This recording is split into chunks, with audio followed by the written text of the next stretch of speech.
Take it off. Those 3 words echoed across the studio, drenched in sharpness as the host leaned forward, smirking slightly, his gaze pinning Pam Bondi in place. He gestured toward the small cross on the necklace she wore, which glittered faintly under the glaring studio lights. "This?" Pam asked, her fingers lightly brushing the cross as if to confirm it was indeed the object of his disdain. "You mean my necklace?" "Yes, your necklace," the host shot back, his tone a mixture of mockery and challenge. "Take it off. If you're going to preach anything to America today, at least try not to wear your contradictions around your neck." The audience murmured. A couple of gasps escaped while production staff behind the cameras exchanged wide-eyed glances. The studio, once buzzing with the energy of live television, now felt heavy. Pam's lips tightened momentarily, but she didn't flinch, nor did her fingers move toward the clasp of her necklace. "I'm sorry, are you accusing my faith of some contradiction, or is it me personally?" she asked calmly, tilting her head as if sincerely seeking clarification. The host leaned back in his chair, his smirk widening. "Oh, it's you, Pam Bondi." He stretched her name out like it had a weight she carried around carelessly.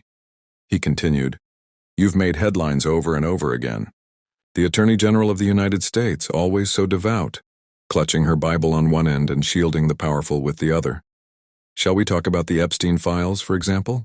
And there it was, the moment everyone had been waiting for. The sharp pivot veering from superficial judgment of her jewelry into deeper, more dangerous waters.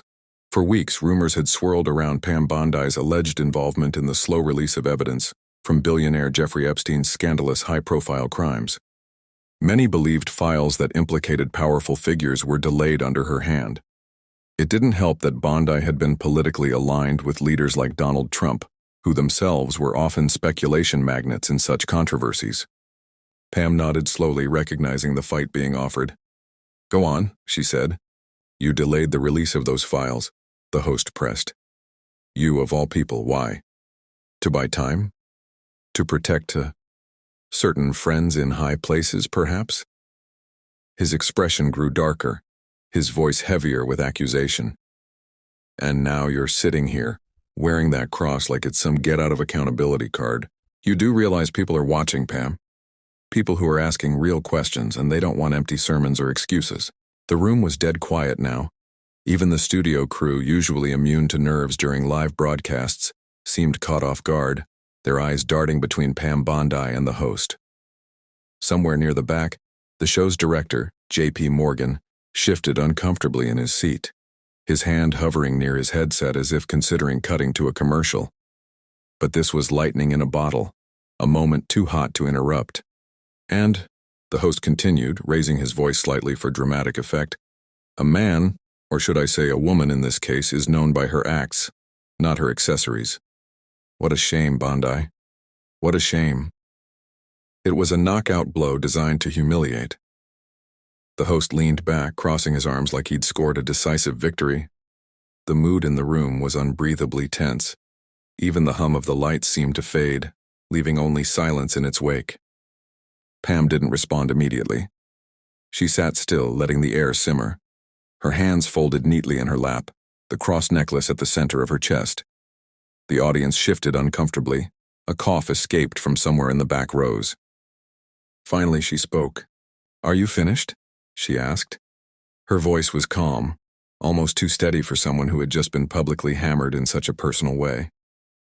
"I think I made myself clear," the host replied. "No, you made yourself loud," she corrected, her tone still unwavering. "But clarity, that's a different matter." The host's cocky smirk faltered slightly. "Oh, please spare us the sermon." Pam Bondi leaned forward, not in anger or desperation. She leaned forward with the precision of someone who had waited for this moment.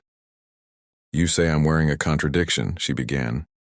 "You look at this cross, and then you look at who I am, what I've done, and you draw a straight, self-righteous line between them. You see hypocrisy. I see someone desperate to make a point, even if it means twisting the truth." The host blinked, his confidence waning just slightly, but she wasn't done. "Let's talk about acts," she continued. "If we're known by our acts, as you've so eloquently suggested, then I'll lay mine bare for all to see. Have I made hard decisions? Absolutely. Have I delayed justice? Not at all. What I have done is ensure it wasn't undermined by rushed, incomplete evidence. You want quick headlines. I want airtight cases. We're not the same. Her voice grew sharper now, cutting with precision. And as for this cross? Her fingers brushed it lightly again, this time with intention. This isn't armor so you can try to dent it. It's not a shield so I can hide behind it. This cross? It's a reminder.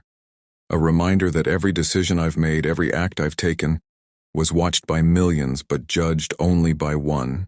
The audience was still transfixed. Even the host had stopped his perpetual smirking, his expression shifting into something more uncertain. The question here isn't about my faith or my necklace, Pam went on, her voice growing even steadier. The question is about your motive. You've taken a conversation about accountability and run it straight into a ditch of mockery and moral showboating. Do you want facts or do you want a spectacle? Because trust me, I'm happy to give you either. But don't insult me or the people who know me by confusing a soundbite with the truth. J.P. Morgan, the director, was now gesturing frantically at the crew, clearly deciding they'd hit the edge of what the network could handle. A countdown to break appeared on the screen in the far corner. Pam leaned back in her chair, her air completely composed, unaffected by the attempted onslaught. You call me a woman of contradictions, she said, glancing momentarily at the timer. I call you a man of convenient conclusions, but here's what I'll leave you with. She straightened up, her voice clear and cutting. People leave this life defined by how they stand in moments like this. Not by the insults they dish out or the accusations they dodge, but by the truth they're willing to face, even when it's uncomfortable. And as far as facing the truth goes, I sleep very well at night. Do you? The countdown hit 0, and the screen cut to a hastily cued commercial. The audience exhaled collectively as if they'd forgotten to breathe. Back in the control room, J.P. Morgan buried his face in his hands. Someone get me an aspirin, he muttered. And in the studio, Pam calmly adjusted the cross on her necklace. It gleamed more brightly now, as if it had been polished, not tarnished, in the heat of the moment. The host looked defeated, his attempts at regaining balance awkward and stilted. Pam turned to him one last time. If there's anything else you'd like me to address, she said lightly, just say the word. For now, though, thanks for having me. With that, she stood, a woman unshakable in her convictions.